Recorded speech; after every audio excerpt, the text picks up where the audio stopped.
நீங்க அட்டேக்காவ வாசிக்கணும். ஓகேவா? கருப்பசாமிங்க 18ஆம் படி கருப்பசாமிங்க புலி வளர்த்து புள்ளைங்கோ கேட்டு பாருங்க. எங்க 18 படி கருப்பசாமி அருள்நாளுங்க. வருவார் வருவார் கருப்பசாமி வருவார்.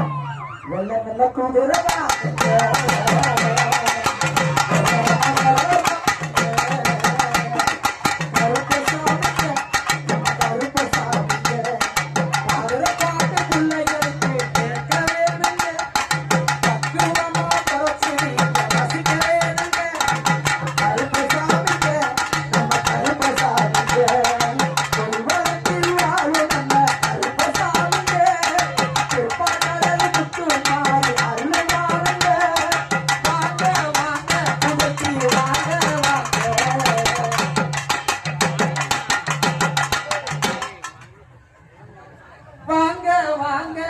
பூஜைக்கு வாங்க வாங்க நல்ல குதிரை பாருங்க.